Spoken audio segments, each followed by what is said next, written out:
चालू हो गया बने रे। चलो ठीक है।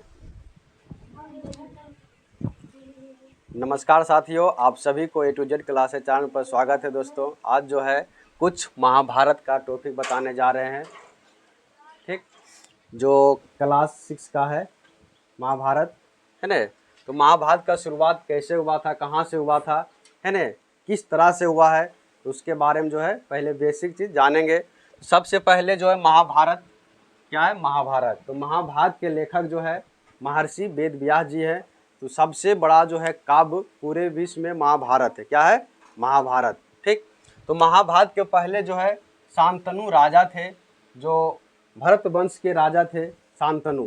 तो शांतनु, है ना, शांतनु जो थे दो शादी किए थे, उनकी दो रानियां थी। एक रानी थी गंगा, दूसरा सत्यवती। गंगा और सत्यवती। तो गंगा का पुत्र होता है देवव्रत, है ना। गंगा से जन्म लेते हैं देवव्रत। जो देवव्रत जो वही बाद में भीष्म पितामह के नाम से जाना जाते हैं, गंगा पुत्र के नाम से भी जाने जाते हैं, ठीक। भीष्म पितामह जो है अपने ब्रह्मचर्य के रूप में धारण करते हैं, कभी शादी नहीं करते हैं, और वे कहते हैं कि हम जो है हस्तिनापुर के अंगरक्षक के साथ हमेशा खड़ा रहेंगे। तो महाभारत जो होता है एक हस्तिनापुर शहर के नाम है ना। पहले महाजन में बटा हुआ था, 16 महाजन, है ना। उसमें एक अंग देश था, कुरुक्षेत्र था आता है, ठीक। हस्तिनापुर से ये लिया गया है। तो राजा शांतनु थे, इसके दो रानियां थी गंगा और सत्यवती। गंगा से जन्म लेते हैं देवव्रत, फिर उसका नाम भीष्म पितामह होता है, गंगा पुत्र भी कहते हैं। और सत्यवती का दो पुत्र होते हैं, एक चित्रांगद और दूसरा होता है विचित्र वीर, ठीक। तो चित्रांगद जो है इसका शादी नहीं होता, पहले इसका मृत्यु हो जाता है। फिर विचित्र वीर का दो शादी होते हैं, दो रानियां रहते हैं। पहला है अंबिका और दूसरा है अम्बालिका। क्या है ना, अंबिका और अम्बालिका। कितनी रानियां थी, दो, है ना, अंबिका और अम्बालिका। तो अंबिका से जो है जन्म लिए धृतराष्ट्र। कौन लिए, धृतराष्ट्र, जो अंधे थे। कैसे थे, अंधे। और दूसरा अम्बालिका से जन्म लिए पांडु। कौन जन्म लिए, पांडु। तो पांडु के जो है 5 पुत्र हुए पांडव, है ना, जो कहलाए पांडव। पांडव में आते हैं, पहला बड़ा होते हैं युधिष्ठिर, फिर अर्जुन, फिर भीम, नकुल और सहदेव। पांचों भाई बहुत शक्तिशाली होते हैं, है ना। उसके बाद धृतराष्ट्र के जो है पुत्र कौरव है, इसमें सबसे बड़े होते हैं दुर्योधन और दुशासन, ठीक। इनके 100 पुत्र होते लगभग में। और कौरव और पांडव में युद्ध होता है, महायुद्ध, इसी के लोहे लिखा गया महाभारत हुआ था। दोनों का युद्ध होता है जमीन के खातिर ले होता है।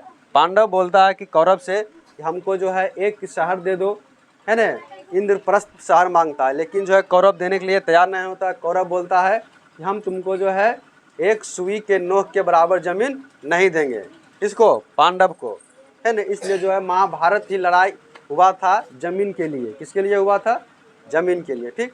फिर आगे पढ़ेंगे महाभारत की कहानी।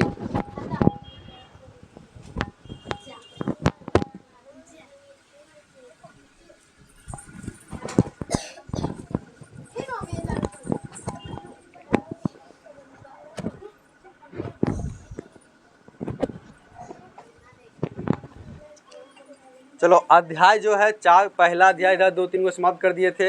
ये जो है क्लास कितना का है, 7 का है, 6 का है, 7 का महाभारत। जो इस बार जो है स्कूल में महाभारत भी जोड़ा गया ताकि बच्चों को अच्छी ज्ञान, है ना, संस्कार मिल सके महाभारत से सब। तो आज जो है इसको हम पढ़ा रहे हैं अम्बा और भीष्म के बारे में, अम्बा और भीष्म के बारे में, अध्याय 4, ठीक। इसको मिटा देते हैं। इस तरह जो है महाभारत का रचयिता हुआ था।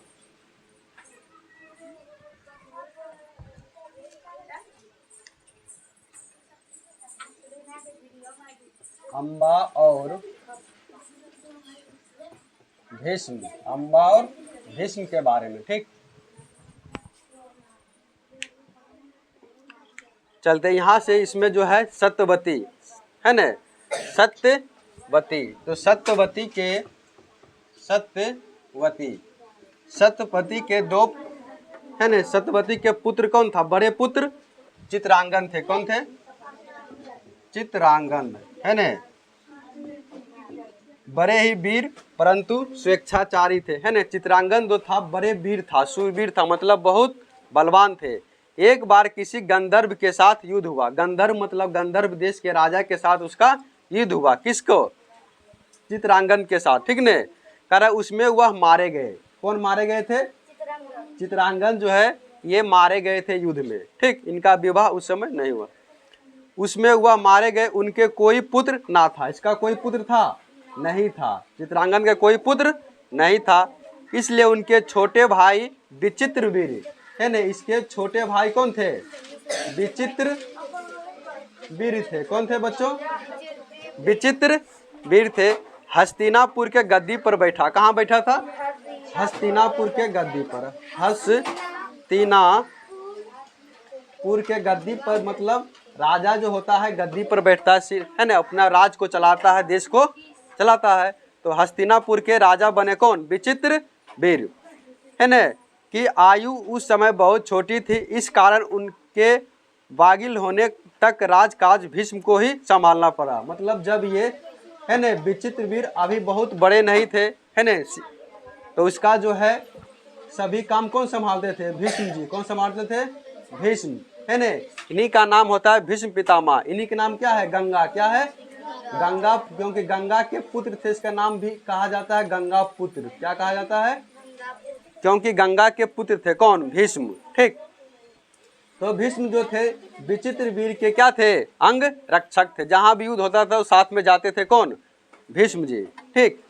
कहता है जब विचित्रवीर विवाह के योग हुए, मतलब जवान हो गए विवाह करने के लिए, शादी करने के लिए, है ना, तो भीष्म को उनको विवाह की चिंता हुई, है ना। जिससे बड़ा हो गया तो उसके पिताजी नहीं थे तो भीष्म थे, है ना। उनको अब लगा कि नहीं ये जो है अब बड़ा हो गए, शादी करने लायक हो गए, है ना। चिंता हुई भीष्म जी को। उसके बाद वो विचित्रवीर को शादी करवाते हैं, ठीक। उन्हें जो है खबर लगी कि काशी राज की कन्याओं, है ना, काशी के, कहाँ के रहे, चलो काशी के जो है ना, काशी के राजधानी कहाँ था, काशी किसका राजधानी था, बताओ। 16 महाजन पद में आता है काशी, है ना। चलो सोच लेना, उसके बाद बताना, ठीक। कह रहा है काशी राज के कन्याओं के स्वयंवर होने वाला है। स्वयंवर मतलब पहले क्या होता था, स्वयंवर होता था। क्या होता था, स्वयंवर। जैसे राम जी का शादी हुआ था तो स्वयंवर रचा गया था, सीता जी, है ना, उसमें धनुष उठाता है, उसी तरह उसमें भी स्वयंवर किया गया था। और वहाँ जाते हैं। कहते यह जानकर भीष्म बड़े खुश हुए और स्वयंवर में सम्मिलित होने के लिए काशी रवाना हो गए। कहाँ चले गए थे, काशी, ठीक।